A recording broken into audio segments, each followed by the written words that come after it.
वैष्णवेभ्यो नमो नमः। वैष्णवेभ्यो नमो नमः। जय श्री कृष्ण चैतन्य जय श्री कृष्ण चैतन्य प्रभु नित्यानंद प्रभु नित्यानंद श्री अद्वैत गदाधर श्री अद्वैत गदाधर श्रीवासादि गौर भक्तवृंद श्रीवासादि गौर भक्तवृंद। हरे कृष्णा हरे कृष्णा हरे कृष्णा कृष्णा कृष्णा हरे हरे कृष्णा कृष्णा हरे हरे हरे राम हरे राम राम राम हरे हरे राम राम हरे हरे। मूकं करोति वाचालं पङ्गुं लङ्घयते गिरिं यत्कृपातमहं वन्दे श्रीगुरुं दीनतारिणं परमानन्दमाधवं Sri Chaitanya ईश्वरम्।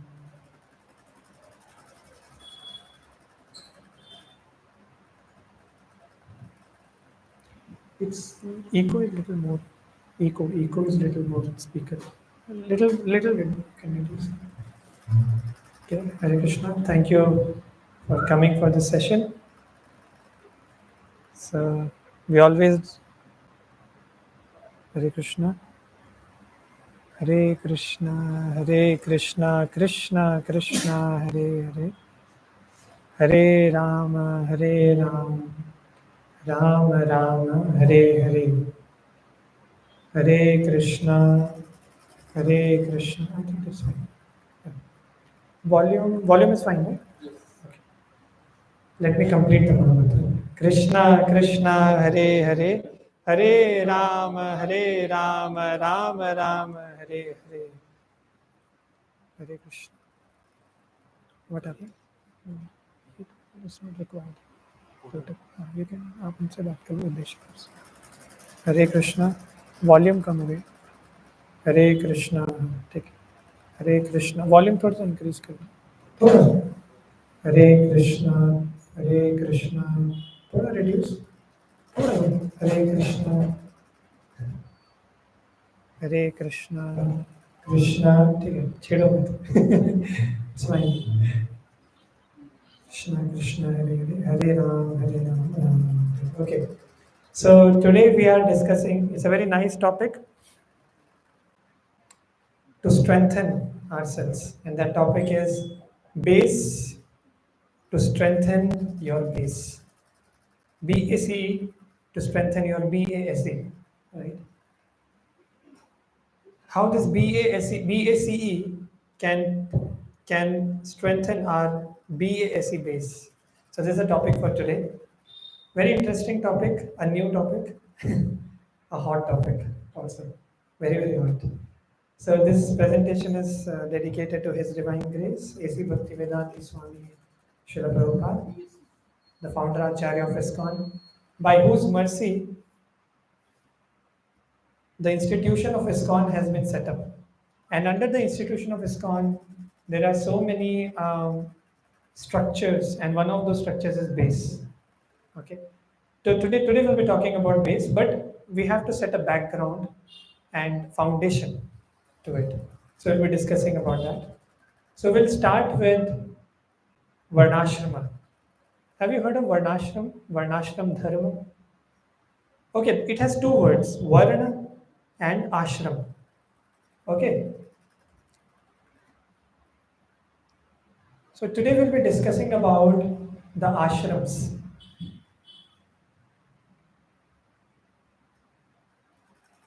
If we talk about the Varnas, there are 4 Varnas and similarly 4 ashramas. 4 Varnas are Brahman, Kshatriya, Vaishya, Shudra. These are the 4 Varnas or 4 scientific categorizations of the society. Everywhere we'll find these 4 categories. Everywhere. Within our own selves, within everybody. If you go to America, Japan, China, Korea, jungles of Amazon, there also will find these 4 categories actually. But there is something called ashram also. And this complete system, the 4 varnas and the 4 ashram, make the complete system of the society, the Vedic society actually. So the 4 ashramas are brahmachari, grihastha, vanprastha, and sannyas. Okay, we'll see this. And based on these ashrams, there are two paths in life, especially for those who are unmarried, youth boys. So there are two paths in life. First path, let's talk about the first path. The first path is brahmachari or the student life. Okay, we'll discuss about all these, especially the brahmachari life, because now we are currently in that life, in that particular phase. So we'll discuss in detail in the next few slides. But let's discuss about the two paths available for all the youth boys. I recommend you can make some notes also, it will be good. Some people are already making. Those who are not making, you can also make on OneNote or sticky notes, not on WhatsApp. Okay. So brahmachari means student life. Second phase in this path, the first path, we are talking about the first path now. First phase of that first path. The second phase comes, and that is grihastha or householder life or householder phase of life. The third phase of the first path is vanprastha or the retired life. So a person was a brahmachari, he got married, he entered grihastha ashram. These are ashrams, right? So grihastha ashram, brahmachari ashram and grihastha ashram. And then now, after living the grihastha life, after fulfilling all the responsibilities of family life, is taking care of all the requirements of the family, and then properly settling all the children.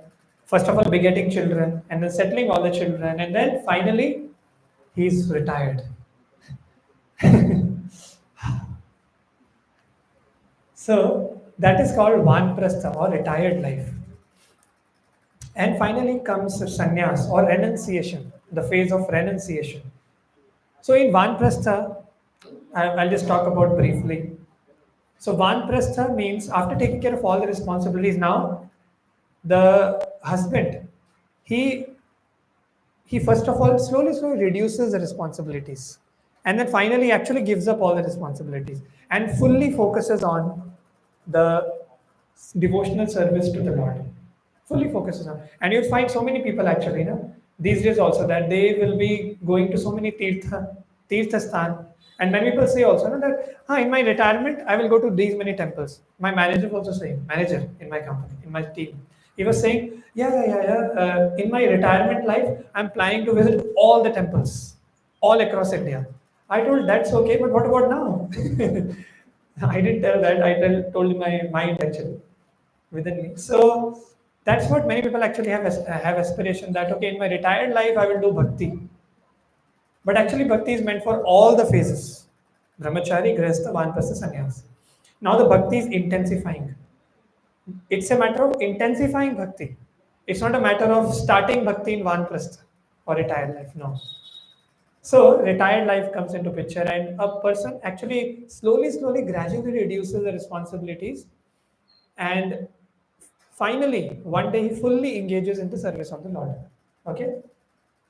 Can we stop this fan? This is or one of those which is making noise, and close this window also, so the noise will come. Yeah. No, don't. I think otherwise air will not come. Which is making noise? This or that? Ah, okay, that's fine. Let it run. This window can be. Closed. Yeah, now it's fine. Okay. So, and finally, sannyas. Now a person actually renounces the family life also, the vanprastha also. And he's one pointed focused on, and he's conscious that now I can leave anytime. I can leave the body anytime. And now I have to fully focus on exclusive devotional service, 24 hours a day. So that's sannyas, okay? Now let's talk about the second phase. Hmm? Second phase is again same. Same for all the unmarried youth boys, which is brahmachari or the student life. But in the second phase, there is something interesting, which is this. So there's a direct arrow, direct what to say, uh, transition from brahmachari to sannyas ashram. There is no in between grihastha and vanprastha. Okay, so these are the two phases of or two paths in life which everybody can choose. Means everybody can choose either of the paths. Okay, now choosing the path depends on the nature of a person, and it's very scientific because a person may have a nature of getting married, so he will definitely enter into grihastha ashram. That will be suitable for him to practice bhakti. But a person or a youth who is unmarried youth boy who is, he doesn't have a nature of getting married, so then he can continue brahmacharya ashram, right? So continuing the brahmacharya ashram, continuing in the brahmacharya ashram, and then taking sannyas when he's qualified, not immediately. That will happen later, long period of time. Hmm. So these are the two paths in life which everybody has to choose who is practicing bhakti, and this is a part of Vedic culture. Hmm. Now, many people ask that how to decide. So obviously, this will be done under guidance of the superiors who are mature, and it also depends on one's nature. And based on that, superiors will guide, and nobody will be forced. It's very clear. In the Vedic culture, the guru will discuss about you know about Gurukul, right? We'll discuss about that, but in brief, I'll tell. So in Gurukul, the guru, while a student is there in the brahmachari ashram till 25 years of age, we'll discuss about that also. Basically, when he is there in the brahmachari ashram, the guru will observe the student. Okay, and then after brahmachari ashram is basically there is a time of decision of choosing, okay, which phase or which path to choose, either the first one or second one. So the guru actually guides the student, and finally the student decides obviously that yes, under the guidance of the guru, let me choose this path, either continuing the brahmachari ashram or getting married and entering the grihastha ashram. So it's all depends on scientific nature. Scientifically, it depends on the nature of a person, how the nature is. It's clear, right? Yeah. So these are the two parts of life. Now let's discuss in detail about the brahmachari ashram, because now everybody, all of us are in that phase, the student phase, basically. So we'll be discussing about that in detail. Hmm. So brahmachari life or the student life is also called the training phase of life, where a person goes through training. Hmm.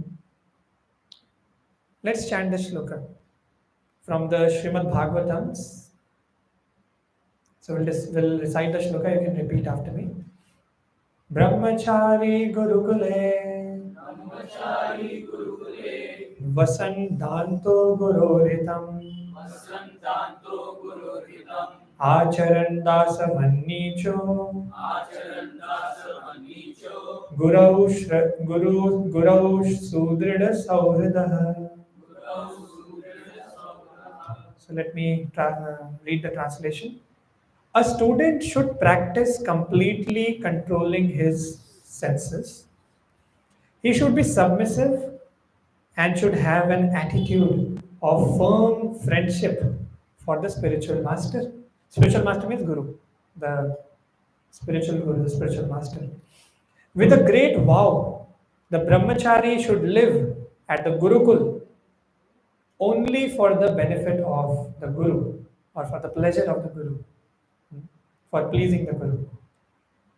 So this shloka is nicely telling about the brahmacharya or the student life, the training phase of life, right? That how a student should be in the Gurukul. Normally, traditional Gurukul used to be like this, that a person used to stay till 25 years of age as a student in Gurukul, away from the family also. The boys I'm talking about.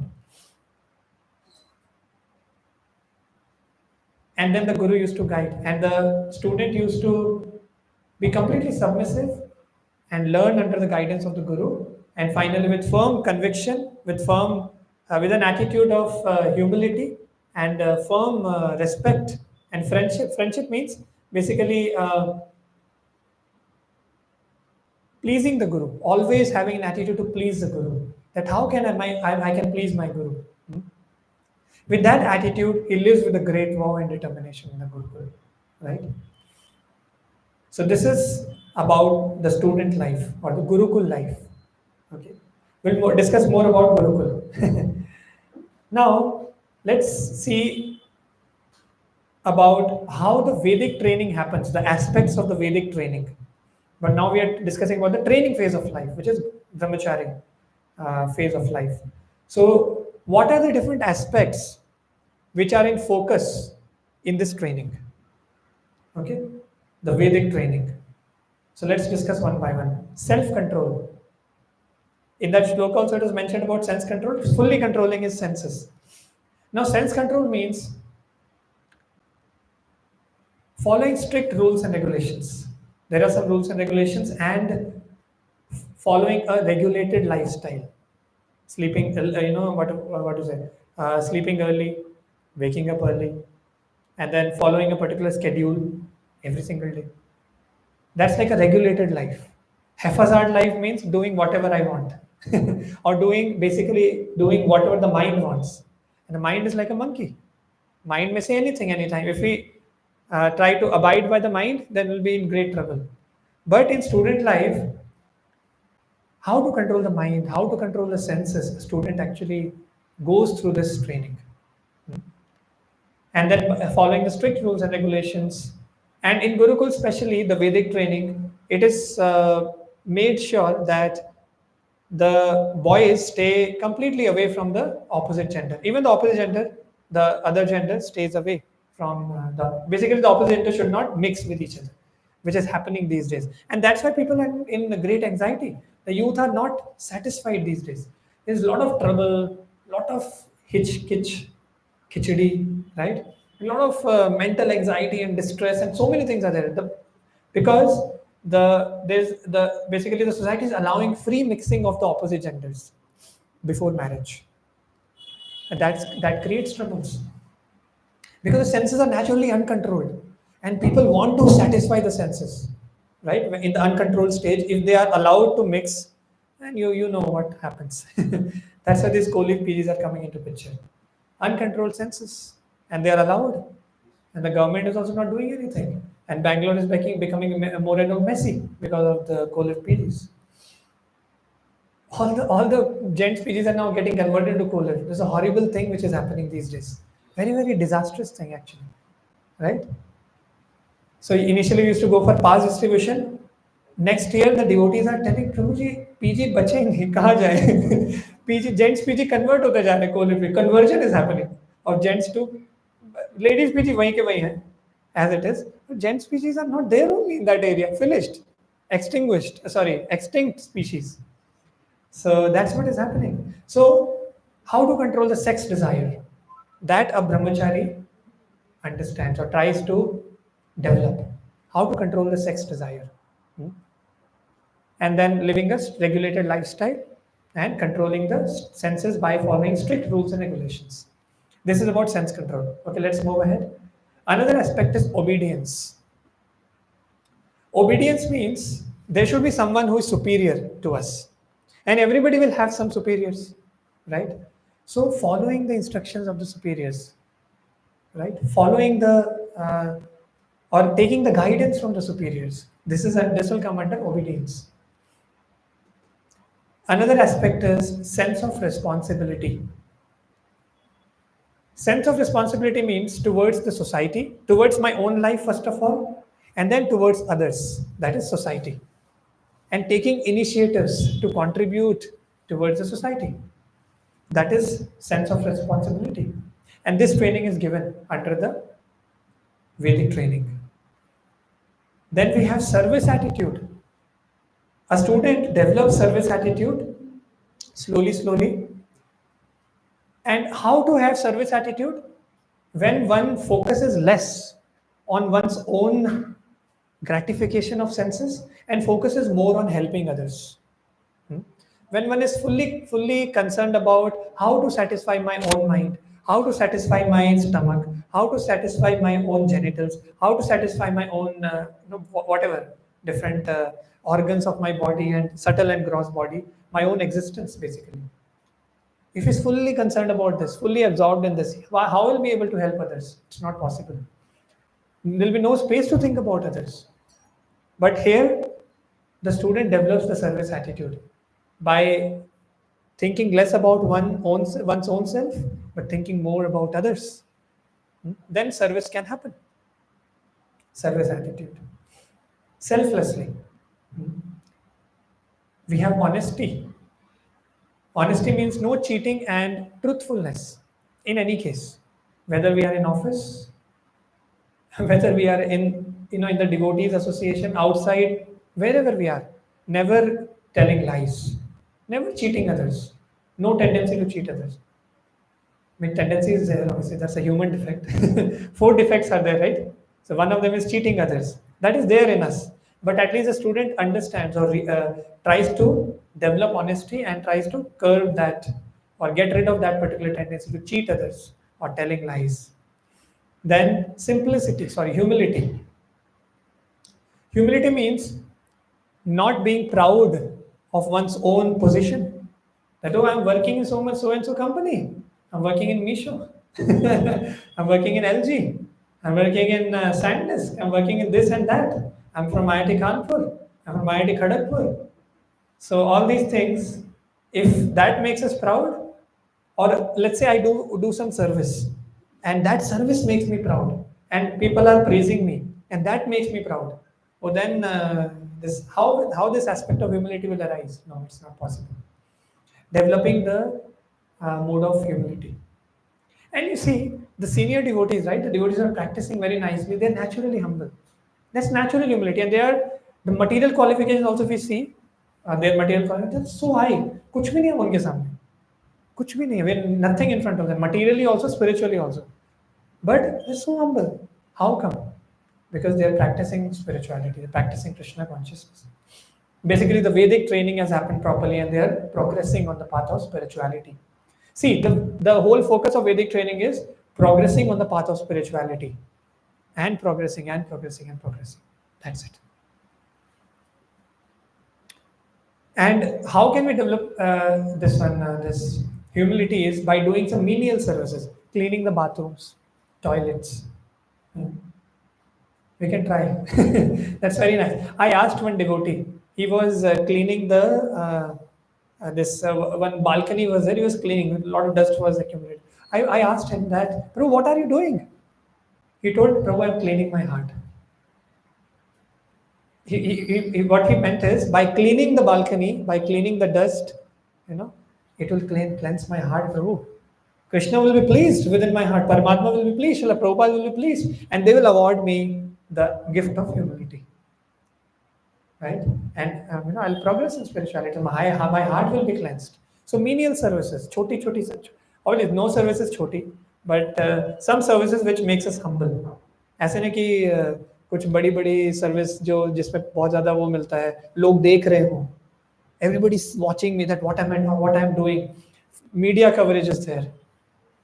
Lights and cameras and everywhere that limelight is there. No. If a devotee or if a person is concerned about doing the service nicely for the pleasure of spiritual master, and that's what Gurukul is all about, the Vedic training is all about. That's it. And by the way, once Karthikeya Prabhuji was mentioning in the class, and all the senior devotees mentioned that we need not show to others that I'm doing this service.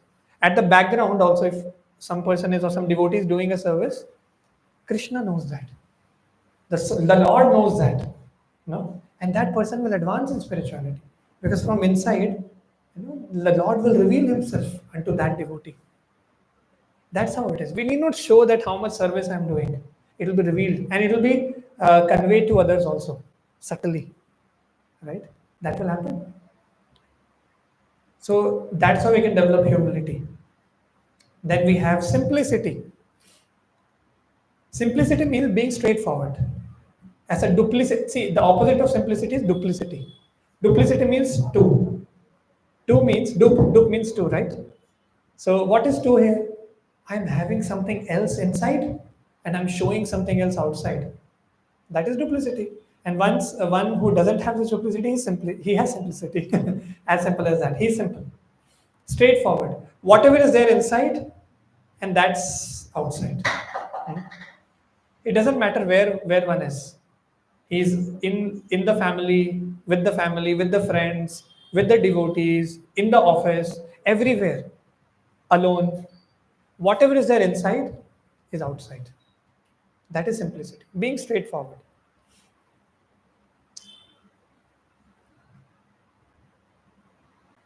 And it is mentioned that a devotee who's simple, Krishna likes that devotee.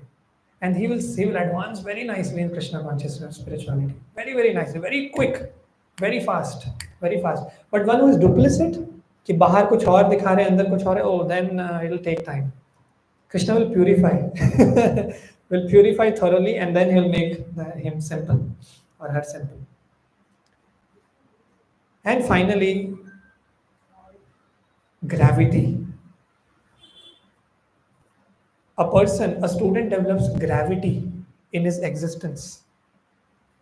What does gravity means? Deep mood of contemplation. Obviously, outside he will be very jolly with others, very nice and simple and light with others. But internally, he will be contemplating. He will be contemplating on the subject matter, whatever he is reading, he is hearing, है and he will be contemplating how to apply that in my life. Very serious, very, very serious, inside, not outside. And deep contemplation, deep meditation, mood, deep mood, that how to progress every moment. That will bring gravity uh, in his existence. No loose talks.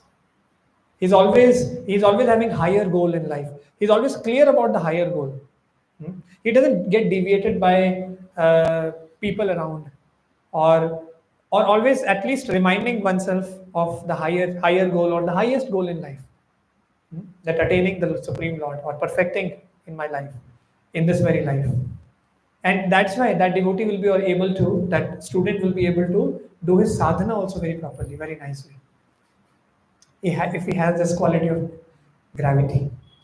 And a student develops this under the guidance of Guru in the Gurukul. Okay? These are the aspects or focused aspects of Vedic training. What happens when one goes through Vedic training?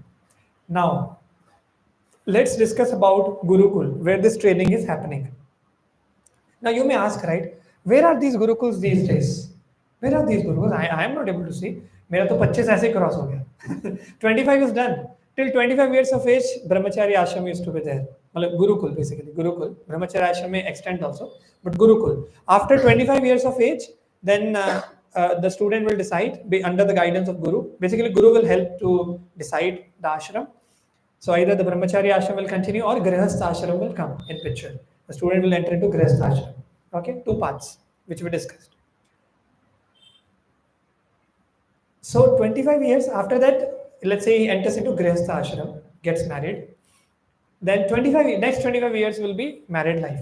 Then Vanaprastha comes, right? So many times people okay, what do we say 51 in Hindi? 51. Huh? It means one means what? Forest. Ik means one. As soon as you turn 1 year, more than 50, oh, you should go to forest. 51, right? See how the Hindi also, the Devanagari or whatever, this word is also saying that go to forest. Go to forest doesn't mean actually go to forest. Go to forest means now it's a time to reduce the responsibilities and actually focusing on intensifying bhakti, intensifying the spiritual life. So that's why the next 25 years, 50 to 75 will be Vanprastha ashram, and finally 75 to 100 is sannyas. That's how the life was designed, considering that a person will live 100 years. Now that is also not the case. Now you may ask, like, so what is the scope for us? I've already crossed 25, there is no Gurukul available. Then what should I do in life? I will not be able to live for 100 years also. So then done. Right? No. There is a provision still available for us. There is a scope. There is hope. What is that hope? And that is BACE. So the base is nothing but the modern Gurukul. Although we are now in Kali Yuga, it's very difficult to maintain those typical traditional Gurukuls. By the way, traditional Gurukuls was the child used to enter into Gurukul at the age of 5 years, and till 25 years he used to stay in the Gurukul. That I already mentioned. 20 years. But now we have already crossed. What is the, or Gurukuls are also not available, traditional Gurukuls. Now what is the scope? This is the scope, or this is the thing which is available. Base, the modern Gurukul. This is a modern Gurukul. And that modern Gurukul allows people after the age of 20 years, not below that, after the age of 20 years. Okay. So what is the full form of BACE? Let's now. By the way, when we were talking about BACE from many days, so then people were thinking BACE means BASE. No, it's BACE. It has a full form. It's an acronym, by the way. ऐसा नहीं कुछ भी अपने से रख दिया. No, the full form is Bhakti Vedanta Academy for Culture and Education, and that's what the Vedic training is all about. To rise in knowledge, to understand or to develop culture, to understand the culture, to what to say, develop the culture and education both, and rise in knowledge,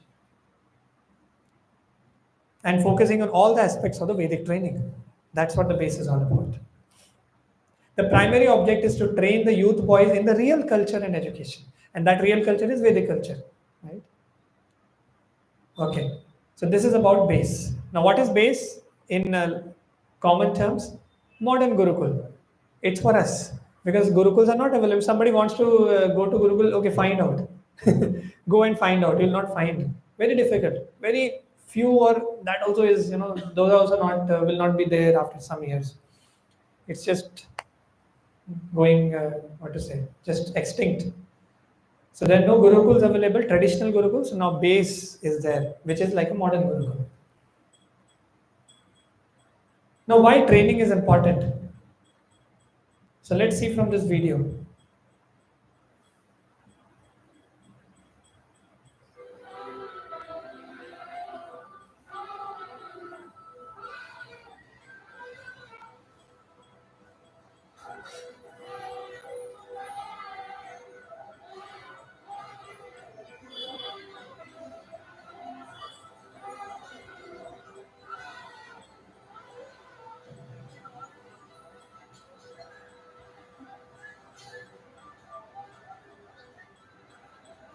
Very powerful.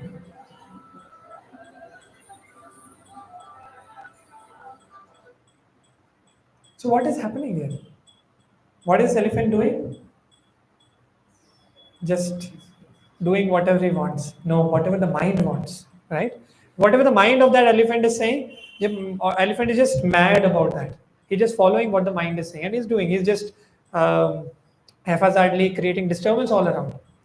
But now the same elephant, so the same elephant. Let's see this video.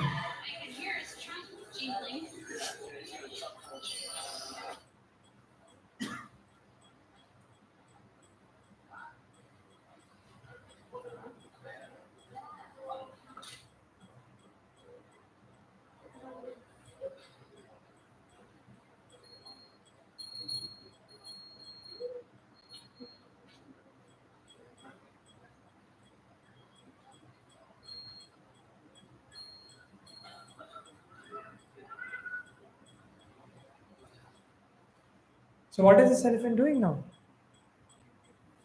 And can you see? Can you so nicely painted? मैं जिंदगी में पूरे dreams में भी I will not be able to paint like this. But an elephant is like doing like this, So what has changed here? Huh? Okay. So how? What changed actually? What this elephant went through? He was trained. Very simple. One word is training. Only one word, training. That's it. If an elephant can get trained, what about us? Why we cannot get trained, right? So that's why when the setup is available for us, the base is available where we can get the Vedic training in Kali Yuga. So then why should not we try for it? And then it's such a nice setup. And that can help us to control our mind, to control our senses, and whatever aspects we discussed about the Vedic training, aspects of Vedic training, it can happen with us also. Hmm? Understood, right? How the training can help, even for an animal. So we are human beings. Come on, we can get trained very easily, very easily. Now, let's see what matters in training. What are different things which matter in training during the training? Okay, what matters? Place matters. Where the training is happening, that matters. Because the place influences the mind. If the place is in mode of ignorance, once I went for a pass distribution in PG before Janmashtami. So there was a room, I don't remember the PG, but I remember that room, and I knocked the door of that PG, one of the rooms, and then nobody opened the door. Okay, so the door was already open little bit. So I thought, what is happening here? I just peeked a little bit inside the room. There was a huge mountain of clothes lying there. Actually, they were hanging. So many clothes were hanging. There was a huge curtain, I can say, not mountain, curtain, which is separating me and someone else. Someone else lying on the bed. In pitch dark, the lights were off. And then there was little light glowing on the face of somebody. And then I saw, who is there? And one boy was lying there. And he was watching something. And I was curious, what is he watching? He was watching final of World Cup. So I was like, okay. So see, the place was so much of an ignorance. The smell was coming.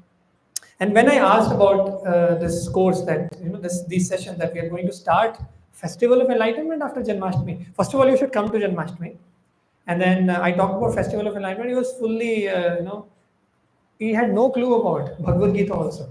Forget about Janmashtami. Forget about Festival of Enlightenment, right?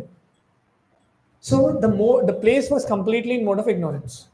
Fully, the clothes are lying here and there, unclean clothes, the socks are thrown, smell is coming, food is spoiling in front of us, plate is unwashed, hmm? Bathroom is unclean, so many things. So then what will happen is naturally the person will become lazy, and he'll tend to sleep, sleep throughout the day. As soon as Saturday comes, sleep. Sunday comes, sleep. Nothing else. There's only one word in dictionary: sleep. So place matters because it influences the modes. It sets the modes. Mode of goodness, passion, or ignorance. But when you see, when a place is very clean and very, very, what to say, empty, not everything is dumped inside the room. It's very empty and very clean. Naturally, what will happen is a person will be in mode of goodness, and there are books all around. We can pick up the books and read, and sit nicely and peacefully read. So then naturally, mode of goodness will come. So place is needed. Place is very important. Plays a very important role. And then we'll discuss about that in more detail. Okay. Second is food. Food is also important. If we eat a lot of rajasic food or tamasic food, then again those bones will affect us, affect our mind and the whole body also. If we eat too much, that is eating mode in mode of ignorance. If we eat that much which is or regulated in a regulated way, or that is considered mode of goodness. And substances, what we are eating, that also matters. So food is also important. Other people, what kind of people I'm living with all around me, because I'm spending so much of time with them, they also matter in the training. Because the activities of the other people will affect us, the words of the other people will affect us, right? So that also matters. Regulated schedule. Now we will be discussing about specific to BACE and the base Vedic training. So how these things can help us. And finally, the guide. By the way, regulated schedule means a fixed schedule which will help us to control the mind, to regulate the mind and the senses, right? And the guide, the mentor who is monitoring us. If we are put into a room, single room, then we can do all nonsense. Nobody is watching, right? Once I was hearing one lecture, and one devotee was asking that प्रभु जी, प्रभु जी कैसे पता लगाएं कि कौन से mode में हैं हम? Mood नहीं, मोड. अभी मैं किस मोड में हूँ? गुडनेस में हो, पैशन में, ignorance? Which mode I am in? How to judge myself, not others, myself?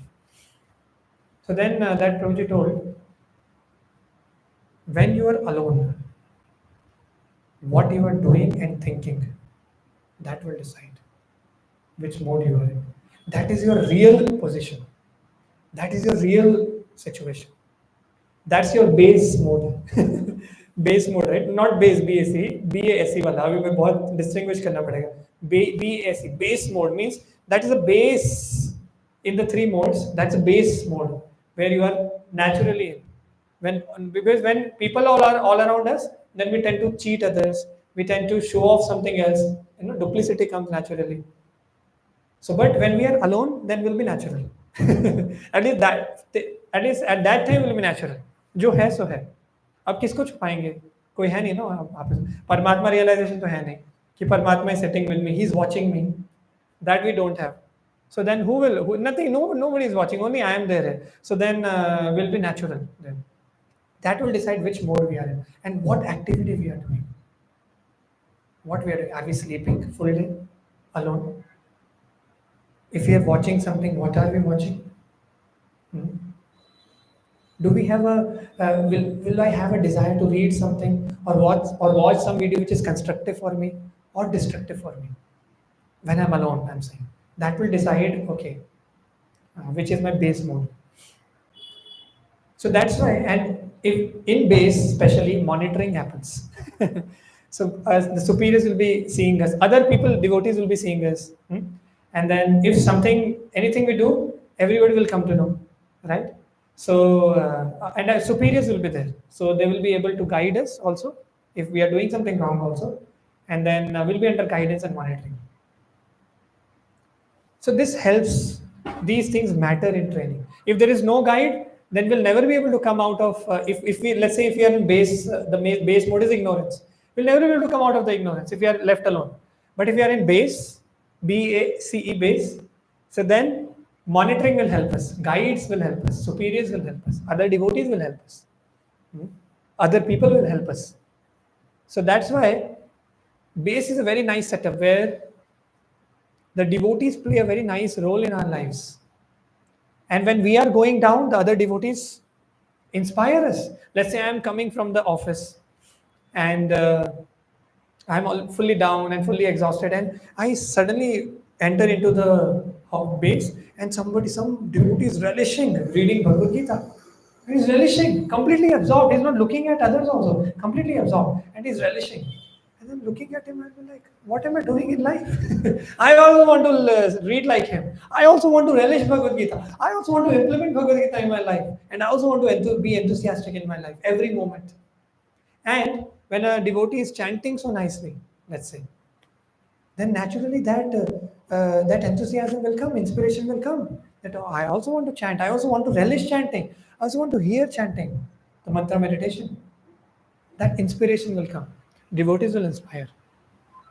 If I'm not feeling to wake up in the morning, so then devotees will inspire. They'll be running around, making noises. And then actually it happens when somebody is not waking up. Prabhu, क्या कर रहे हो? 4:15 हो गए हैं. मंगल आरती का time हो रहा, उठो. Karthik will catch. So that's how, Then at least out of fear, the devotee will wake up. So like that actually. When I was in initial days of my base, so uh, I will not take the name of that devotee. So I was staying with another devotee in the room, and then he used to wake up early, and I used to sleep. And when he used to come out of the bathroom, then I used to wake up actually, and used to apply the tilak so nicely, sitting peacefully and applying the tilak very very nicely, getting ready for the Mangal Aarti, wearing dhoti and then applying tilak and then wearing the kurta, fully ready, and used to start chanting before Mangal Aarti. I used to think that what am I doing in life? I also want to do that. Desire naturally used to come naturally, just by association, See that how the association matters. And then sattvic food, if we always take prasad, which is offered to the Lord, that is above sattvic. That is Shuddha Sattva. Hmm? And then place. So naturally, the base, if you are living in base, so naturally there will be no ignorance. And then goodness will be maintained. And finally, regulated lifestyle will be there naturally. Otherwise, what's the point of base? Right? So all these things will be there in the base, and these things matter in the training. And we get all these things in the base. BACE for the base. Okay. Now there are some categories of training. Will there are some 5S which we remember also. What are those? First is sadhana. Second is swadhyay. Third is seva. Then we have sangha, and finally sadachar. Okay. We'll discuss one by one. So you can note down.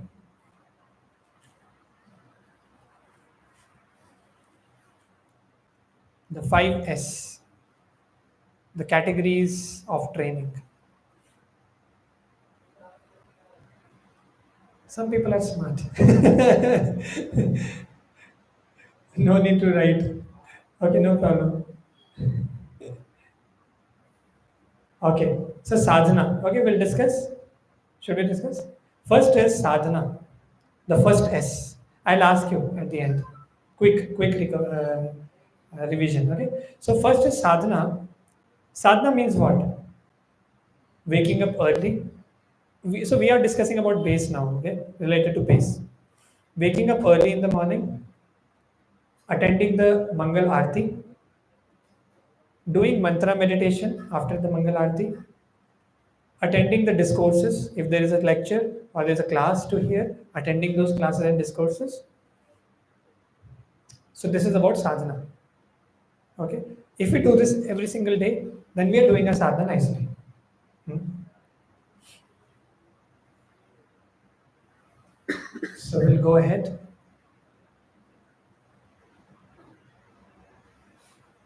And also memorizing the verses of the scriptures. Let's say we read some verses of Bhagavad Gita, one verse in a day, shloka a day.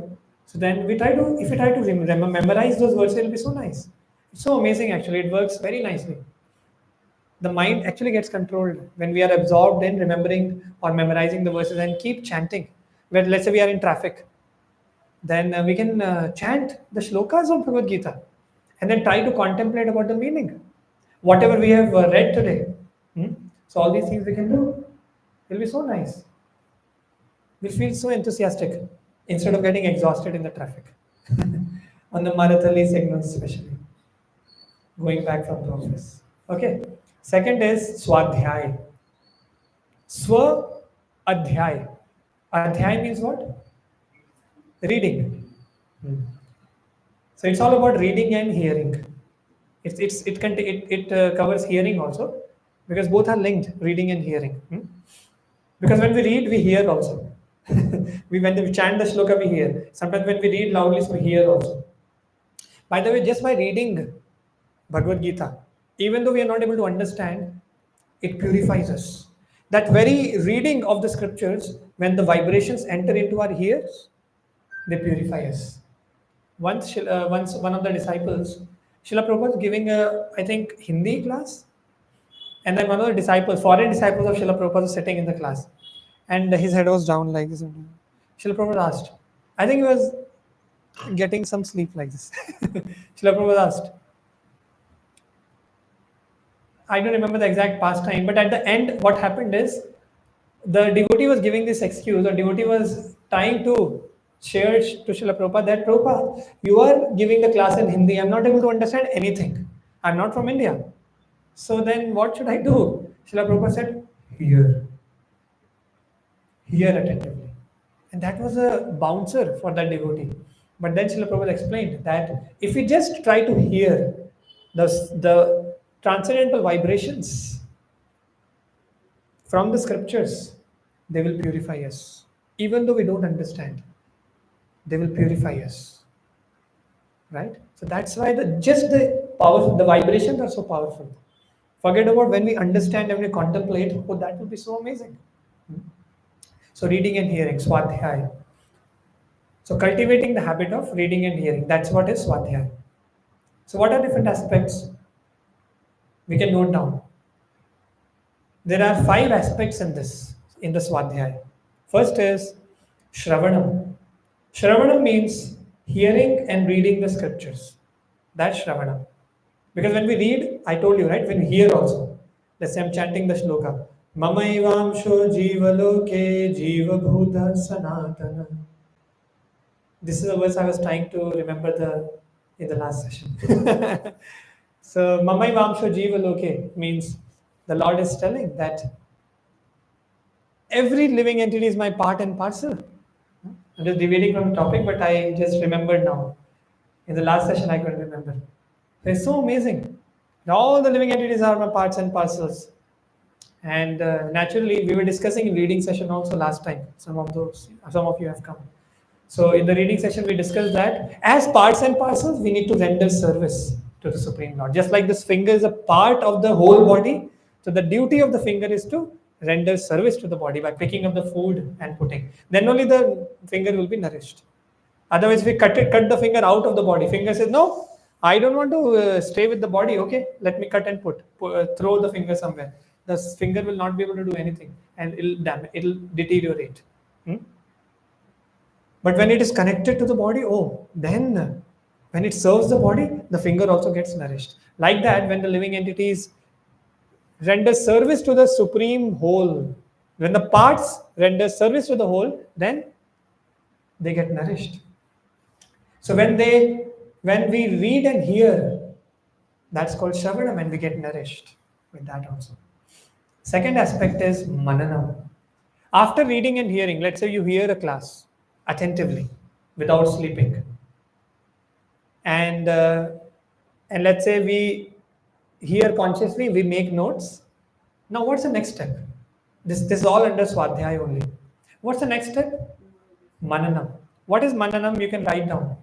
Mananam means recollecting by discussing with others, or maybe recollecting in my own mind, or by discussing with others.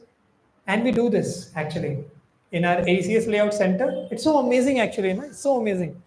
When we go to office, before that when we take prasad in the morning, the devotees, whoever comes, we start discussing. प्रभु क्या पढ़ा आपने बताओ कुछ share करो तुम आज क्या तड़कता फड़कता लाए हो आज हाँ? So devotees have their own what to say very nice amazing time discussing the points which from various lectures which they have heard, whatever they have read, Srimad Bhagavatam, Bhagavad Gita, or whatever other small books of Srila Prabhupada, they share some points, some realizations, which I may not be having. But when I hear, oh, I also get some realization out of it. So devotees naturally share this. It's so amazing, you know, devotees relish discussing from whatever they have heard and read recently, today, or maybe yesterday. So it's so actually, you know, it feels so nice. It feels so nice. I cannot explain that feeling to you, that experience. So nice. Mananam. Third one is Nidhi Dhyasanam. Those who are not maintaining notes, I'm saying 100% will not remember anything. So please make the notes. Nidhi Dhyasanam means implementing. Now it comes to implementation. See, if we have heard, if we have discussed, but if we are not implementing, what's the point? There's no point in it. Implementing whatever we have heard and discussed and contemplated in our own minds. Nidhi Dhyasanam. Then other two are Pathanam and Kirtanam. Pathanam means learning the scriptural verses. Pathanam means reading the scriptures, basically going through the verses, memorizing the verses, learning the verses. That is Pathanam. And Kirtanam means speaking on the verses, speaking on the scriptures, or keep speaking based on the scriptures. So that is Kirtanam. See, Kirtanam doesn't only means pick up instruments, करताल start करो mridanga start करो गाना start करो नहीं और कीर्तन doesn't only mean singing. Kirtan means speaking also. Kirtana means speaking from the scriptures or based on the scriptures. So that is also kirtana, right? Singing the glories of the Supreme Lord, that is Kirtanam. So all these are Kirtanam. But Kirtanam can only happen when Pathanam will happen. How will you recite the verses when you don't remember anything? How will you share anything with others when you don't know anything? When you don't have any realization, it will never happen. So that can happen only when other aspects are taken care of very nicely. Shravanam, very attentively, one has heard the lectures and read the scriptures very consciously and attentively, and Mananam has happened very nicely. He has discussed with others, contemplated in his own mind, and then finally Nidhi Dhyasanam, he's implementing, trying his best to implement in day-to-day life, and then Pathanam he is doing, and then only Kirtanam can happen. So this is so nice. This is called Swadhyay. And we get this opportunity in base. PG में निकल जाता है time. Yeah, outside it's very difficult actually. We can do, but it's very difficult. Not sufficient time will be able to implement. Many people say that पता नहीं prove environment नहीं मिल रहा है ऐसा. Association is not there. No? That's the problem. And then that's why will not be able to quality Shravanam, quality Mananam, quality Pathanam. Will not be able to do. But it's such an ideal and nice environment. These days, our Shivam Prabhu is coming to ACS layout. He's attending Mangal Aarti also there, and then he's staying in base with us sometimes. So then he was now everywhere there are books and books and books, right? Naturally, there will be a everywhere Bhagavad Gita is kept. Now book distribution is going on, book marathon is going on. So then everywhere there are books. It's like a library, and we have library also there. If you see Srimad Bhagavatam, Chaitanya Charitamrita, all the different languages of Bhagavad Gita is kept. You can pick up and anytime read. It's just there in front of you. It's like that.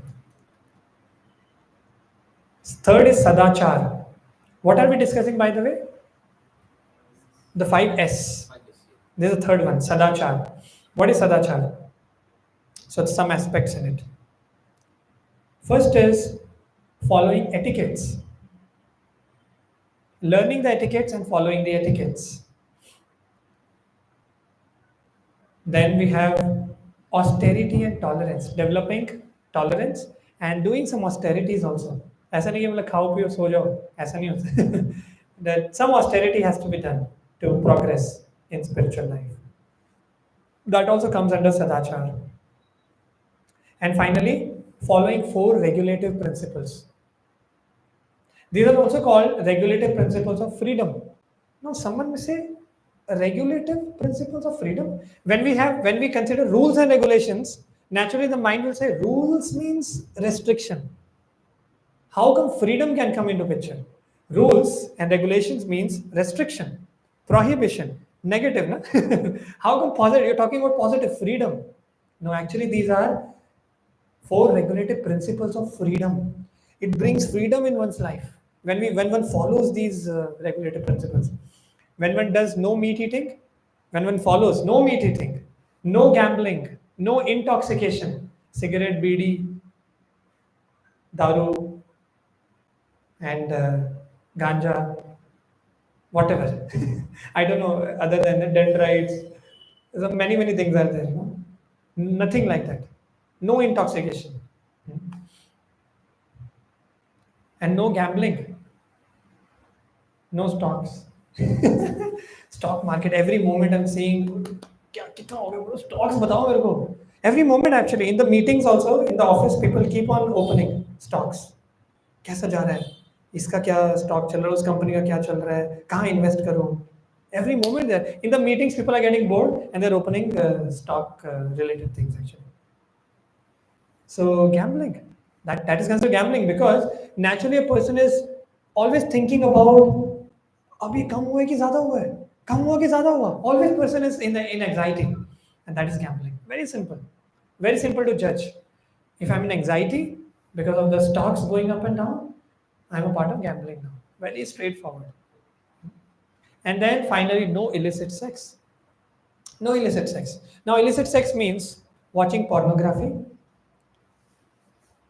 or actually engaging physically, indulging physically with some opposite gender. That's also illicit sex. Watching pornography and acting upon it secretly, physically, that is also illicit sex. So no illicit sex. If we are able to achieve all these things, a person will become sense controlled, and then he will become free. Otherwise, it's not possible. If you break any of these regulative principles, naturally a person will be under the grip of the mind and the senses. How can we say that person is free? I went for book distribution and I was saying, you want to quit smoking?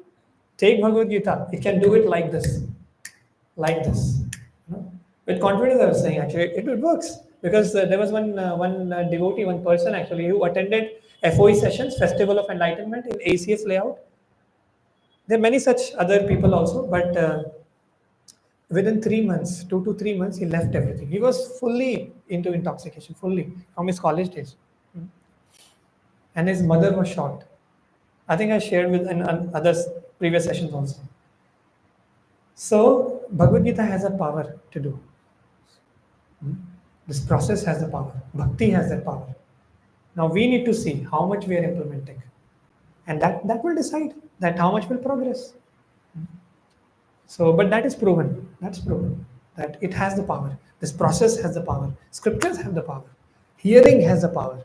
Reading has the power. Following, doing mantra meditation has the power. This process has the power. So, bhakti is very powerful, and the Lord is very merciful. So He will shower His mercy, and then all these things will go away like this. You know? So, and a person will actually become free from the grip of the senses and the mind. If the mind says, do illicit sex, he will say, no, get lost. I will not do. If the mind says, do intoxication, drink as much as you can. So, no, I will not do. Get lost. You know, if that strength comes from within, a person is free. A person is free, right? That is why these are called 4 regulative principles of freedom. It frees a person and makes the person really, really, out of the coverage of mind and senses. And a person can actually live a very nice, peaceful life when he's out of the grip of these 4 activities. Mind will not disturb much. A person will be able to create a gap between himself and the mind. He'll be able to take decisions. But if a person is spontaneously doing, a mind says, illicit sex. Immediately mobile comes and he opens something. Oh, then gone. Then a person is actually under the grip of the mind. Na? He's just immediately acting upon it. Kholo bottle, khul gayi, and shot lage. It means he's doing that. So he's under the grip of the mind. So he's not able to control. It means the senses are uncontrolled. Mind is uncontrolled. So that's the thing. So 4 regulative principles of freedom. And we get a very nice opportunity to follow all these things in BACE. In BACE.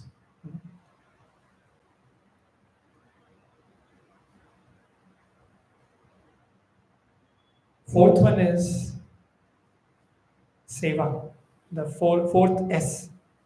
Seva means engaging in services. Seva means service. And we discussed that one of the aspects of Vedic training is selfless service, developing service attitude. This is from our base actually. We are planting one plant, I think rose plant or something. So for offering it to the lordships in the Mangal Aarti. सोचा कि ये devotees ने कितना लाएंगे बाहर से, खुद भी लगाते हैं थोड़े plants, and then we'll pluck and then offer fresh flowers, fresh rose from our garden to the lordships. It'll be so nice. So we actually brought this plant and we were doing plantation. So it was so nice that day. So seva, selfless service, especially at least on weekends, we are able to render some service. It will be so nice. Now book distribution is going on, and then if we all some of you can contribute to book distribution also. Go on the streets and then hold Bhagavad Gita in your hands, and you can what to say, request or inspire others also that please come take Bhagavad Gita and start reading and implementing in your life. You will see the changes. And who can do that, by the way? Who is implementing in his own life? Only that person will be able to do. Some people ask, why are you doing this? Then naturally a person who is implementing in it, he'll say, this inspires me. This inspires me. Because if I'm implementing in my own life, that'll make me so much inspired, so much enthusiastic in my own life that that inspiration will come out and it'll overflow to help others also. That why not? That compassion will come out. And why other people are suffering? They also have Bhagavad Gita available for them. Let them also read and get benefited. So naturally, a devotee will go out with that inspiration in the heart. And only a person who implements in his own life, he does all these things, swadhyay, and then mananam and all the nidhi dhyasanam implementation. Only that devotee can preach to others. Because that devotee will be having substance within to present, to give it to others. Once Kartikeya Priya was sharing with me, what is preaching? Preaching means transferring the faith and the conviction which I have in my heart to others. That is preaching.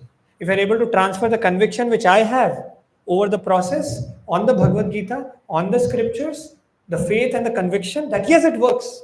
It works. Because I am implementing, I'm seeing the changes in my own life, I'm seeing the transformations. And if I'm able to transfer that to others little bit also, oh, that's preaching. That's preaching all about. That's the preaching all about. You know, preaching is not about sitting on Vyasasana and then quoting some verses and then saying thank you very much. No, that's not preaching. Preaching means anybody can do preaching on the street. It doesn't require Vyasasana or something. Preaching can be done anywhere. In the college, in the office, on the street, wherever. Preaching to myself is also very, very important. Preaching to our own selves. Hmm? So preaching can be done anywhere. It's about transferring the faith or conviction. But how will that conviction come? By when I'm doing all these things, when I'm following these 5S. So like that. Finally, the fifth, okay, let's see. Meaningful engagements, DT worship, these will happen in BACE. We'll be able to get a lot of opportunities to serve in the BACE. Cleaning services will be there. DT worship, DT worship opportunity will be there. We'll be able to serve the DTs, offer bhoga to the DTs, do the DT worship with our own hands. Menial services, bathroom cleaning will also be there. Kitchen cleaning, everything will be there. Room cleaning. Missionary activities, that's what I was talking about. Going out and inspiring others also. Learning instruments. Our Adarsh Prabhu is a very nice Mridanga player. And Raghunath Prabhu sings so nicely. Our Uddeshya Prabhu is very nice. He's a very nice singer. So all those devotees who are, who have these talents, well, they can help others also to help them learn. Many times base में चलता रहता है mridanga practice, kartal practice, so all these things. One devotee was playing bansuri also. It was so nice, pleasing to the heart actually. So nicely he was playing, and immediately I asked the devotee, Prabhu, can you also please help me learn this? He was saying, yeah.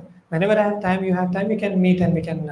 But that devotee shifted to some other base, so we'll see. I had that desire. See, this is association. When a devotee knows something, and when I associate with him, I also will develop desire. And when I serve that devotee, I'll also get that quality. That'll be rubbed off. So learning instrument is also one very nice thing in base, an opportunity. Finally, the fifth S is Sangha. Sangha means association, in simple words. And I was mentioning that, right? That whenever a person, or when a devotee enters from the office, he comes back completely exhausted, physically, mentally also, obviously, not spiritually. Then naturally, when he sees other devotees engaging in services, chanting very nicely, learning kartals and instruments, doing kirtan. I saw when I used to come to base, and then some devotees used to do kirtans. So I used to feel like so nice that I also want to do kirtan, that I also want to sit peacefully and altar is open. I want to do kirtan. And then some devotee is reading so nicely. Then I will be thinking like, oh my God, so such absorption is coming in his reading. So like that, naturally desire will develop. And then group chanting. We have an opportunity to sit exclusively together and chant. Where will we get this opportunity? If we, it's very difficult, very difficult if we don't have associations, very difficult to actually chant. But in the association, it becomes very simple. Many people share this realization that I was able to chant 16 rounds very easily. And he was chanting 4 rounds. And he has very nicely chanted 16 rounds, one shot, because devotees were there. And many devotees actually share this experience. When we go out of the association, naturally the mind will pull us, the senses will pull us like anything. But when they come back in the association, it becomes very simple, very easy. Outside, very difficult to chant also, to read or whatever. But in the association, it becomes very simple. It's a personal experience. I went to home, and then it actually happens, We realize when we come back from the home, we realize how important association is and become humble and for devotees. Thank you, Prabhuji, for helping me. You are my savior. Hmm? And that natural mode of humility comes because we are able to realize is that these devotees are gifts for me. This devotee association is a gift for me. Let me not go out of this association. Hmm? So that's the opportunity in base. Every day after Mangal Arati, exclusive time in the Brahma Muhurta, chanting in the group with all the fellow devotees. Where will get this opportunity? Where? In the age of Kali that. Hmm. And if you sleep, other devotees will clap like this. Prabhu, उठो, क्या कर रहे हो? And Prabhu, नहीं नहीं मैं सो नहीं रहा था Prabhu. I was meditating. I was praying to the Lord. So that fun happens obviously. But yeah, it's so blissful actually to chant together. And it is inspiring. When I get a feeling to sleep, थोड़ा rest लेके आता हूँ. When I see other devotees chanting nicely, लगता है नहीं छोड़ो यार, कर ही लेता हूँ, one shot, chanting 16 rounds. So like that. And then Sangha also means sharing hearts and also taking care of each other. Hmm? That if a devotee falls ill, everybody will be cooking for the devotee. That Prabhu, आपका गला खराब है, काढ़ा बना दो. मैंने काढ़ा बना के रखा है. Please take it. गरम गरम एकदम. Hmm? And then when I fell ill, and then one devotee was cooking, he was making pongal. And it was so nice actually. So one devotee brought fruits for me. That so many different kinds of fruits. I was not able to eat also. So that much love and care is there. Devotee care is there. Hmm? So that is seen, that is visible, very, very amazing actually. Selfless. What will they get out of it? Nothing. They have that selfless affection towards others, helping others. So care and love and affection is there. By the way, nobody is staying in base for some selfish motive. Huh? It's all selfless. And by the way, it's voluntary. Nobody can force us also to come to base. Nobody can force us to leave the base. It's all about us, our own decision. Whether I want to progress in life or I don't want to progress in life. It depends on me. And then a person can actually take the decision. And Sangha also includes various yatras. Hmm. We go on yatra. How many of you came to Srirangapatna? Quite many of us actually. So we relished, right? We relished prasadam. Those 2 days were power packed. We relished prasadam was very important. I know, huge voice. Then intense sessions, inspiring sessions, having association of the senior devotees, hmm? Soothing kirtan in the evening, attending a morning program, Kaveri Bhaat, right? Attending the morning program in the Brahma Muhurta together and chanting on the banks of Kaveri. Such a blissful experience. Very nice. And that place was so serene actually. No disturbance, nothing. Hmm? Such a nice experience. So these yatras will help us. That is also called Sangha, association. So these are the aspects of association. And there will be long-term yatras. We went to Jagannath Puri recently. 5 days yatra. Obviously, it was 8 days including travel. Next time we are going to Vrindavan, by the way. Also, before that, we'll be going to one more place. I'll not tell. So that also will be a long yatra. Next year we are planning it. But that requires a qualification, obviously. Only 8 rounds who are doing, they'll be allowed. Now it's up to us. Whether we want to increase our chanting to 8 rounds, then we can go. We'll be qualified, otherwise we'll not be qualified. We'll announce that soon. Work has already been started for that. Planning has already started. And by the way, it will be mega youth yatra. It's not only ISKCON Whitefield, it's all the ISKCON temples. All the youth from all over the South India are coming together. Many places, the Chennai, Hyderabad, Tirupati, all the places from Kerala, Andhra Pradesh, and then even from, I think from IIT, Mumbai side also, Bombay and all. So many centers, many temples are taking part in it, and then thousands of youth will be coming. Many people, many boys will be coming.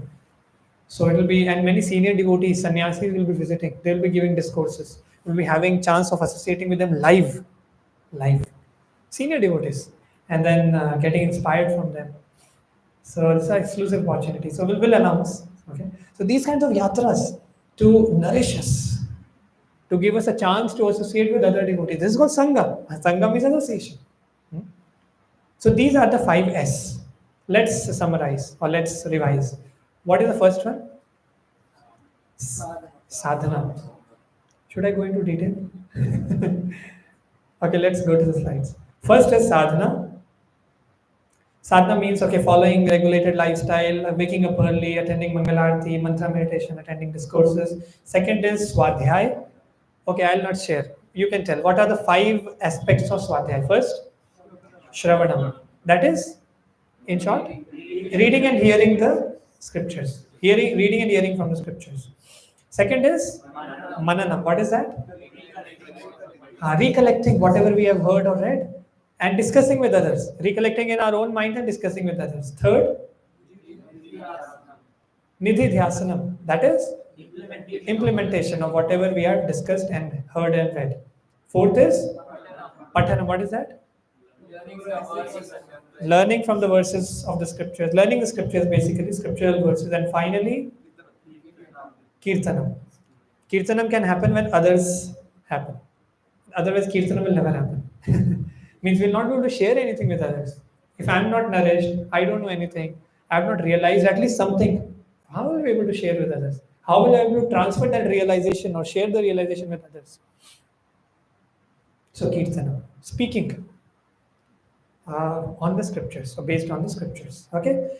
Third S is sadachar. What is sadachar? Let's discuss. With various etiquettes, learning etiquettes, and then austerity and tolerance, and developing these qualities, and finally 4 regulative principles. That is no meat eating, no illicit, no intoxication, no gambling, no illicit sex. Fourth S is seva. That is service. So meaningful engagements. Hmm.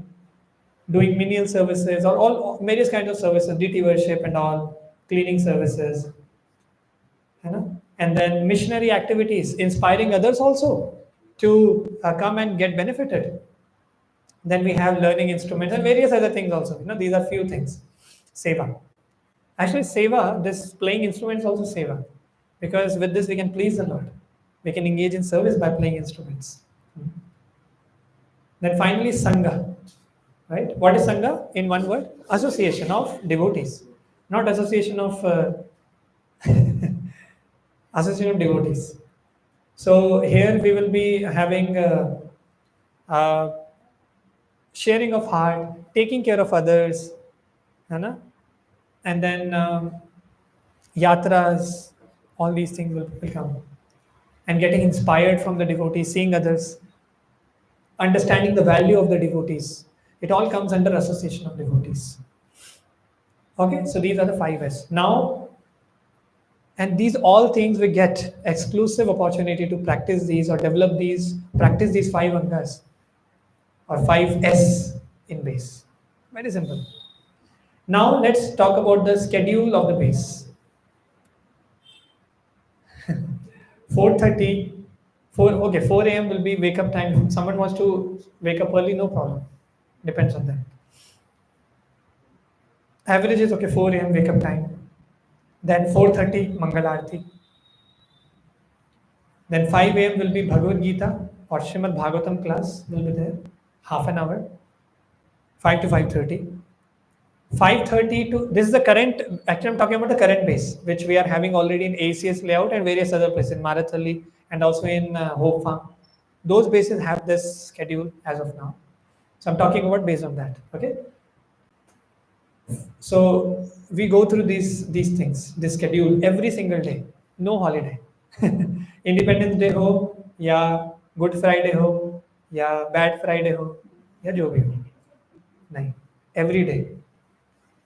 So 4 a.m. wake up, 4:30 Mangal Aarti, half an hour till 5 a.m. Then 5 a.m. to 5:30 a.m. Then we'll be having the class. We'll hear Srila Prabhupada's class. Either Bhagavad Gita, and then when Bhagavad Gita is finished, then Srimad Bhagavatam class. So in sequence we'll be hearing. Then maybe 10 minutes we will be discussing. We'll have a discussion again.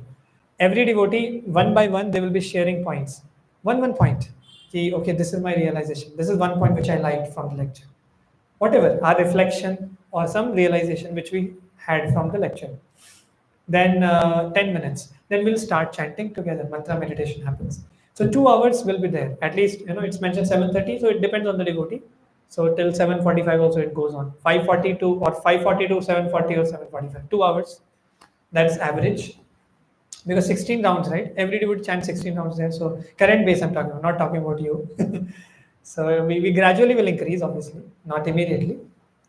So gradually, our rounds should increase. That's also one of the criteria of progress in spiritual life. So currently, in our bases, which are already set up nicely, devotees are staying from a long time, practicing from a long time. So they are now set up. They are fully comfortable with this particular thing schedule. That okay, chanting 16 rounds also. And finally, after that, now it's our time. No, we can take our breakfast, leave for office, or whatever. And if you want to do our sadhana, we can do more sadhana, no problem. Read, hear more, depends on the taste. And then, yeah, and then finally, obviously, directly sleep नहीं. उसके बीच में आपका साधना या जो भी आपको करना है, personal work you want to have, office work, whatever you want to do, you can, it's your time. No. And then finally, in the night क्या करेंगे, हम सोएंगे जल्दी जल्दी उठना, तो जल्दी सोएंगे. So naturally we try to sleep. Sometimes we get late, obviously, because of services here and there, once in a while, but not we make sure that it doesn't happen consistently. Sometimes okay, कुछ जन्माष्टमी हो गई, कुछ हो गई, या कुछ थोड़ा सा सर्विस हो गई, तो that happens once in a while, it becomes late. For a few devotees it's okay, but otherwise we make sure that every devotee, the lights are switched off, and we make sure that nobody, everybody maintains silence, and then everybody sleeps on time. अगर किसी का थोड़ा सा office call आ गया, कुछ आ गई, मान लो कभी प्रोडक्शन इशू हो गया, कुछ हो गया, ठीक है, विल हैव सम स्पेस कि उसको लाइट जला के थोड़ा काम कर सकता है, उसके बाद सो सकता है जब भी, he can sleep. Sometimes it में हैपन ना, दैट ओके प्रोडक्शन इशू हो गया, or some deployment is there, whatever, tape out is there. So that is also okay. It will be taken care in some part where it will not disturb others. So like that. So, but obviously we'll try our best to sleep by 9:30 to 10 max, so that we have to wake up fresh for the Mangal Aarti. So this is a schedule in base, current basis, which is already set up nicely. And devotees have spent time there. So that's the thing. But obviously, gradually we'll see how to make it happen in our new base. Okay, so output of the training, finally, this is the last topic for today. Output of the training is, first of all, the consciousness is purified. The consciousness is purified. When we naturally engage in bhakti every single day, exclusively in the Brahma Murta, we are having Mangal Aarti, we are chanting in the association of devotees. Why the consciousness will not be purified? Tell me. And we are having association of devotees more and more, our consciousness will get purified naturally. The heart will get cleansed.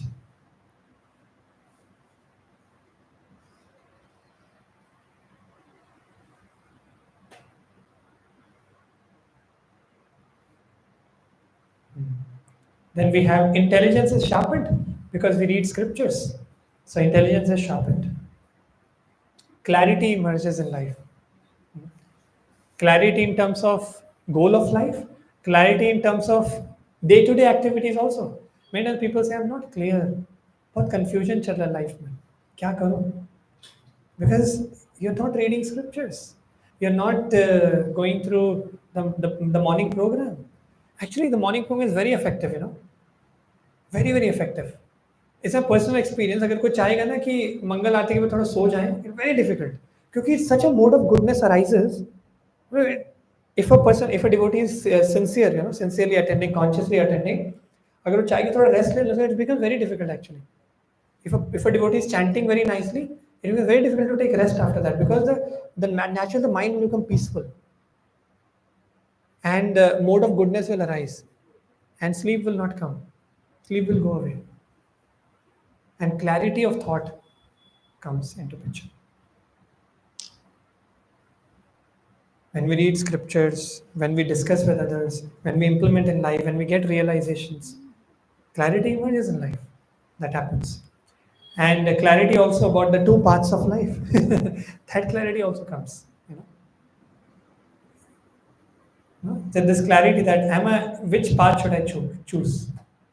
Either grihastha life and then that path, or the path of monkhood, or continuing the brahmacharya ashram and then okay, sannyas. So this is one. So the clarity emerges. It is seen that those devotees who are very sincere in their sadhana, those devotees are very sincere in pleasing Guru, by the blessings, they get this clarity. And what should I do in life? They get the clarity. Attract a divine soul. Obviously, one who gets married, attracting the divine soul in the womb by begetting Krishna conscious children, by following uh, whatever samskaras are prescribed in the Grihastha ashram. Hmm? Especially the Garbhadan samskar. है ना? That when a man and woman or the devotees unite with each other, they have this goal that whoever soul, whoever is being attracted to the womb, he should be a devotee. He should be able to engage himself in the preaching mission, hmm, and then be able to inspire others also by spreading the message of Bhagavad Gita and Srimad Bhagavatam all over the world. With that goal, with that conscience, because the conscience of the parents will decide what kind of soul will enter the womb of the mother.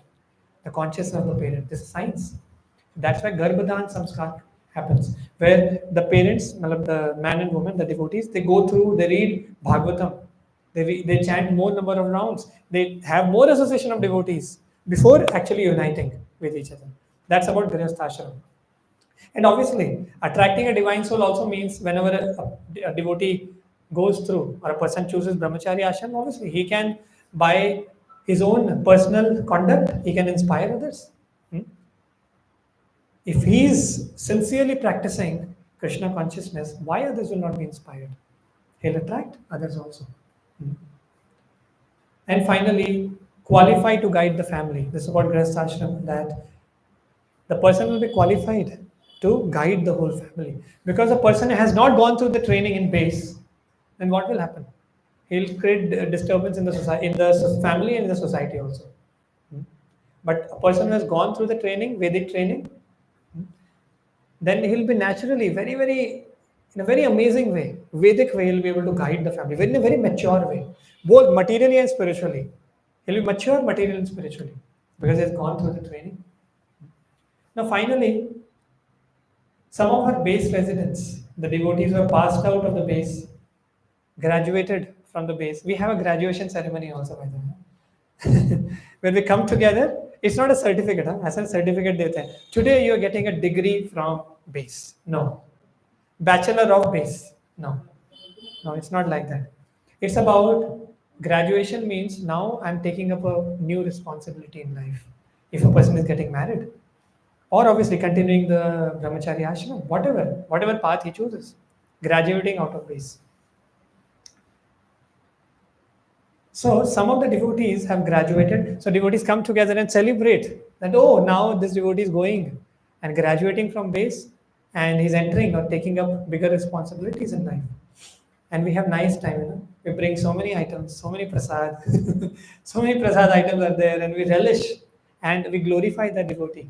We share the glories of the devotee. That how this devotee is so nice. It's contributed to the BACE, all the glories, all the nice qualities of that devotee. and we have a nice time. So one of our devotees is Surananda Prabhu was getting graduated from the base. So we all had a very nice celebration, and then Surananda Prabhu was very very happy, right? So that's how we celebrate the graduation ceremony. And many times we come together, and then we have pani puri also in base. We cook pani puri our own selves in base, and we had a nice time. So these are some of the devotees who are already staying in one of our existing bases. So we have Saurabh Prabhu, he's working in Deloitte. Lakshmi Nayan Prabhu is working in TCS. Adarsh Prabhu, he's here with us. He is working in Simpress. Jagadishwar Prabhu, I think he's working in aviation industry. Vishnu, he's a doctor.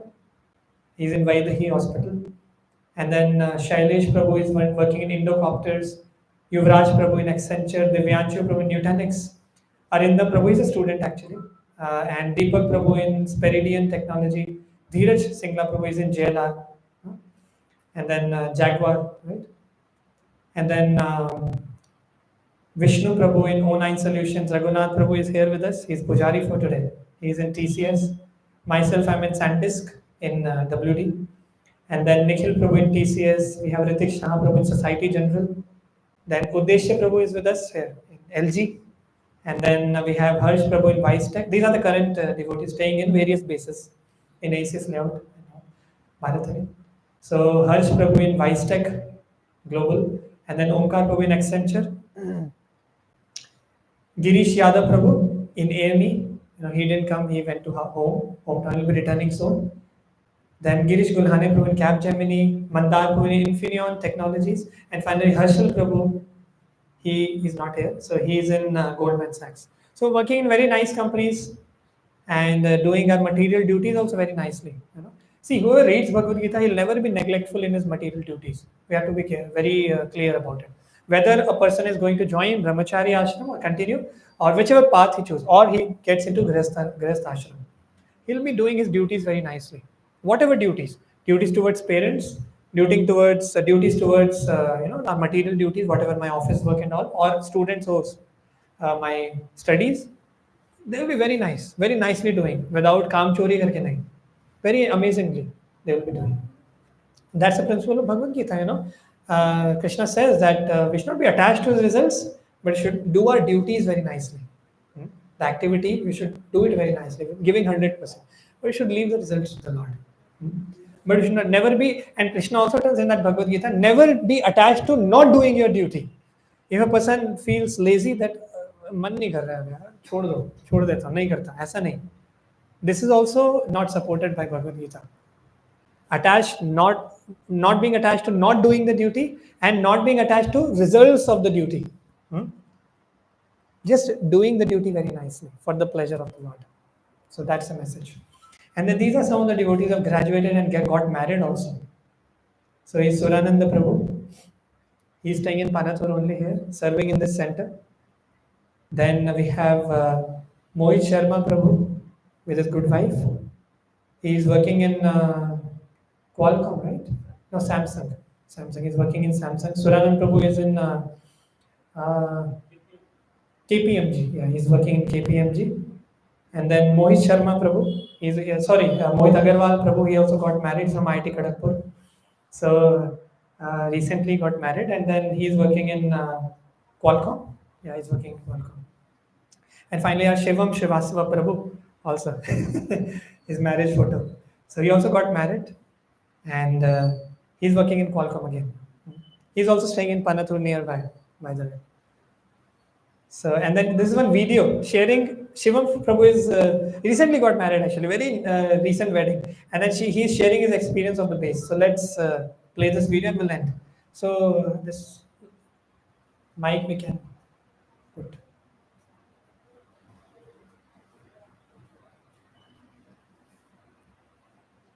It's not.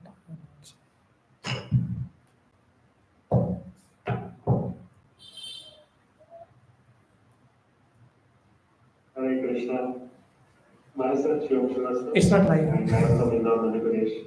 I done my MTech from RGP, Bhopal. and currently I'm working as senior physical design engineer at Qualcomm.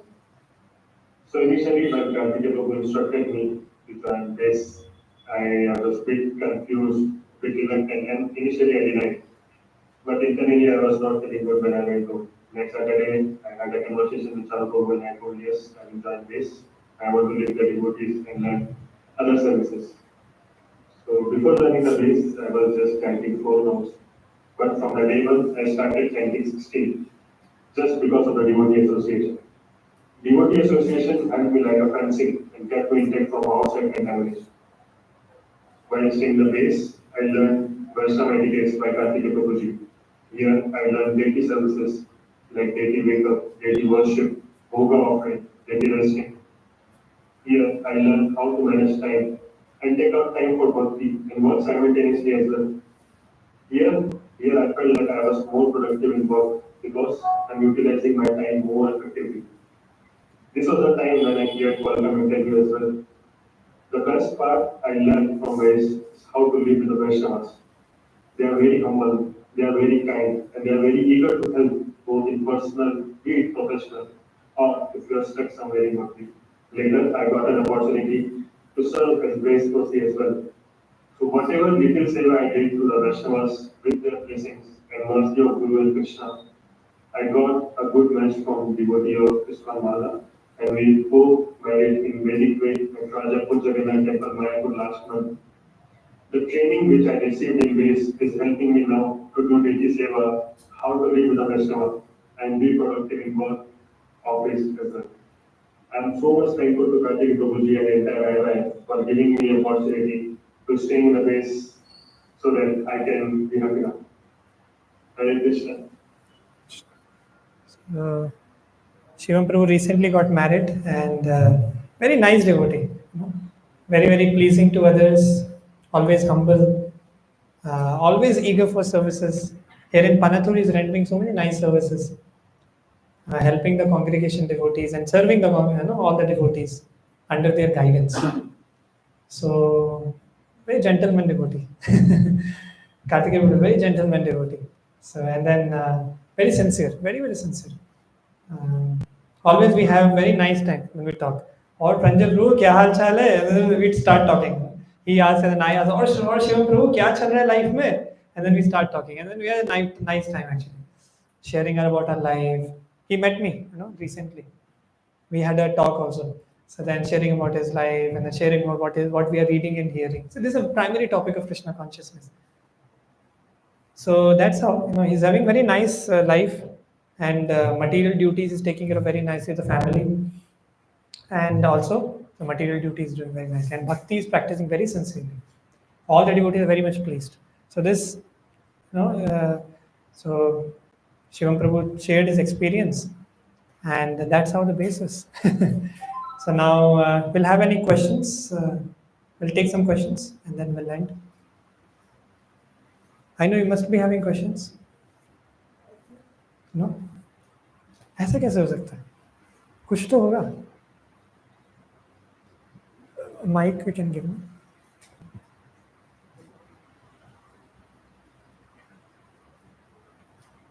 Anyone? Any question?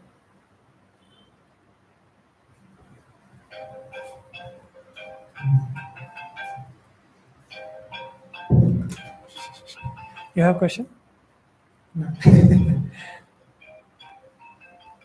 कोई तो पूछो कुछ थोड़ा सा ऐसे ही पूछ लो, ऐसे पूछने के लिए पूछ लो, थोड़ा सा क्वेश्चन एंड आंसर्स का भी एक स्लाइड तो कवर हो जाएगा. Will be taken care. Okay, no question. I was thinking so many questions we'll get. Okay, Is there anything for yeah, my mic actually. Everyone should hear. Like, is there something like BACE for college students, or is it only for? Yes, there is a base for college students also. But yeah, so basically, as of now, we have corporate, what to say, working professionals, the youth boys who are working and they are staying together. But obviously, we are trying our best to cater to college students also. Because in the college life, because I got connected in my college time. So I personally feel that if we get connected in the college time only, even school time, oh, that's amazing, right? So So for college students, at least we are thinking in that direction that how can we expand this particular these sessions and how can we bring this setup for them also.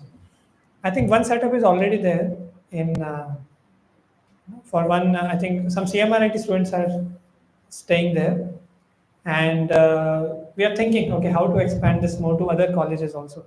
And those students who are studying in college, that's the best time to get deteriorated.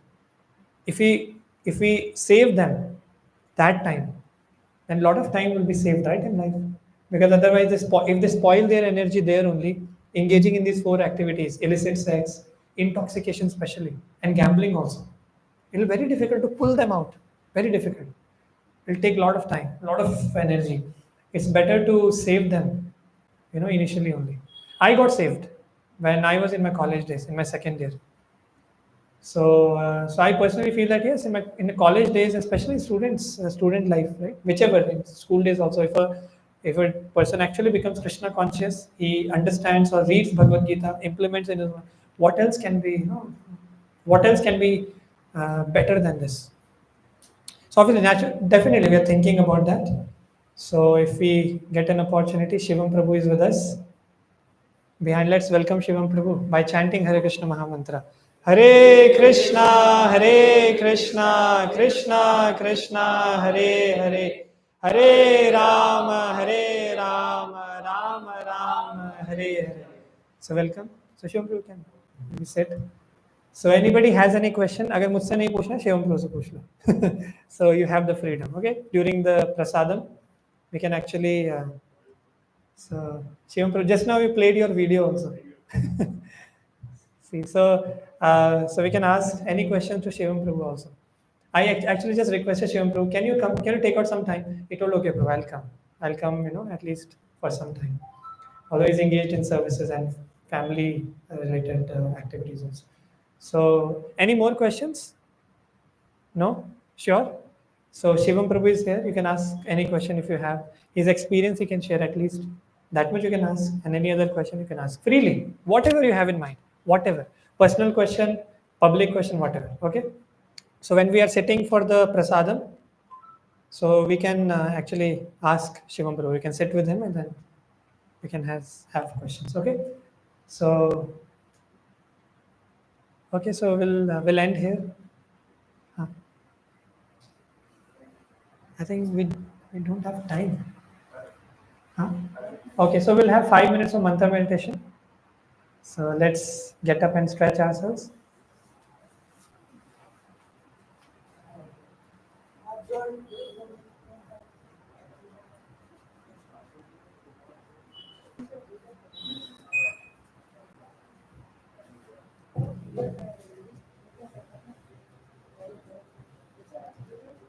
So maybe after the mantra meditation, I'd like to again invite Shiva Prabhu and maybe something you can share before going to the Aarti.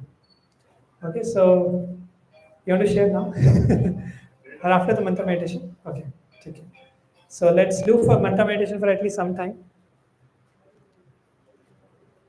So after everybody has got the beats. And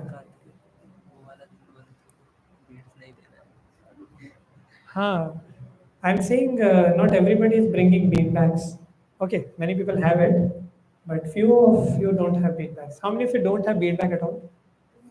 Everybody has? Okay, one person only doesn't have. Everybody has, no? Okay, two, three. But everybody else has it. So I request who doesn't have, they can take beanbag. Please bring also in the sessions. That will be good. Okay. So let's sit and we'll have some minutes of mantra meditation.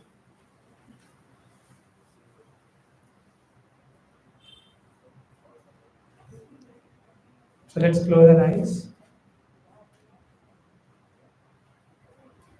So let's prepare our mind for the mantra meditation. That every session we are hearing that why mantra meditation is important, how it can actually change our life is the basis of spiritual life. So let's tell our mind that just for these few minutes, please help